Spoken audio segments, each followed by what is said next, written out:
તો ધોરણ 9 થી 12 માં શિક્ષકોની ભરતીને લઈ આજે ગાંધીનગરમાં વિરોધ કરવામાં આવ્યો હતો, આંદોલન કરવામાં આવ્યું હતું। છેલ્લા ઘણા સમયથી શિક્ષકોની ભરતી કરવામાં નથી આવી। શિક્ષણ સહાયકમાં ભરતી કરવામાં આવે તેવી માંગ થઈ રહી છે। ગાંધીનગર સચિવાલય તરફ ઉમેદવારોની રેલી યોજવામાં આવી હતી। હાથમાં પોસ્ટર બેનર સાથે રેલી યોજાઈ। ખાલી રહેલી તમામ જગ્યા ભરવા માટે ઉમેદવારોએ આજે ગાંધીનગરમાં રજૂઆત કરી હતી। સેન્ટ્રલ વિસ્ટાથી વિધાનસભા તરફ ઉમેદવારો જતા જોવા મળ્યા હતા। ધોરણ 9 થી 12 માં શિક્ષકોની ભરતીને લઈ રેલી કરવામાં આવી હતી। ધોરણ 9 થી 12 માં શિક્ષકોની ભરતી પ્રક્રિયા હજી પણ લંબાવવા માટે અને નવો રાઉન્ડ શિક્ષકોની ભરતીનો પાડવા માટે ઉમેદવારો હાલ વિધાનસભા પહોંચ્યા છે। તેઓ કૂચ કરીને અહીં સુધી આવ્યા છે। વિધાનસભાના ગેટ નંબર 4 પર તેઓ વિરોધ પ્રદર્શન કરવા માટે પહોંચ્યા છે અને હાથમાં બેનર લઈને વિદ્યા સહાયકનો વધુ એક રાઉન્ડ સરકાર બહાર પાડે તે પ્રકારની તેમની માંગ છે। સીધા તેમની સાથે અચ્છા શિક્ષકોની ભરતી જાહેર કરી પણ આપની માંગ છે કે હજી વધુ એક રાઉન્ડ પાડવામાં આવે, શું કામ અને શું માંગ? રાઉન્ડ પાડવાનું એના માટે કહીએ છીએ કે જે કેન્ડિડેટને ડબલ શાળાઓ ફાળવવામાં આવી છે એ જગ્યાઓ હજી ખાલી છે। ઉચ્ચતરમાં 1500 જગ્યા ખાલી છે, માધ્યમિકમાં 1400 જગ્યા ખાલી છે। એ સિવાય જે જૂના શિક્ષકની મૂળ જગ્યા ખાલી રહે છે એ જગ્યા પણ ભરવામાં આવે। પ્લસ નિવૃત્તિ વયની 31/5 અને 31/10 2025ની જગ્યા જે 5000 જેવી છે એ જગ્યા વધારો કરવામાં આવે તો અમને બધાને ન્યાય મળે એમ છે।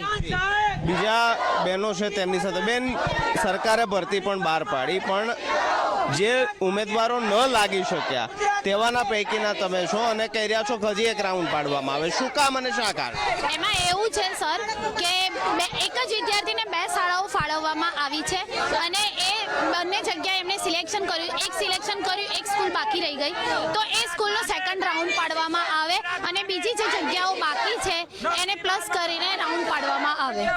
અચ્છા, કેટલા હજી જગ્યા ખાલી રહે છે આ ભરતી પ્રક્રિયા પછી?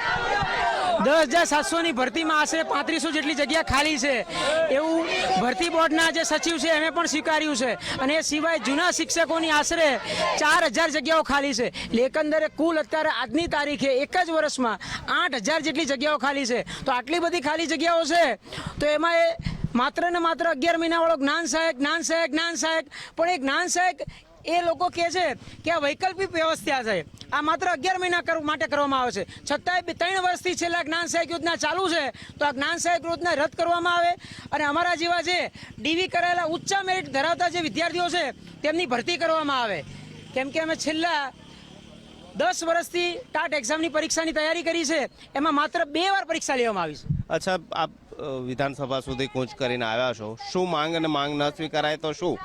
અમારી એકમાત્ર માંગ છે કે કોઈ પણ કન્ડિશનમાં 31/5/2025ની સ્થિતિએ તમામ શિક્ષકો 9 થી 12માં જે જગ્યાઓ ખાલી છે એ તમામ ભરી દેવામાં આવે। જો જગ્યા ભરવામાં નહીં આવે તો અમે ગાંધી ચિંધ્યા માર્ગે આંદોલન કરીશું। શક્ય હશે તો અહીંયા દિવસ અને રાત, મહિના અને વર્ષો સુધી બેસા રહીશું।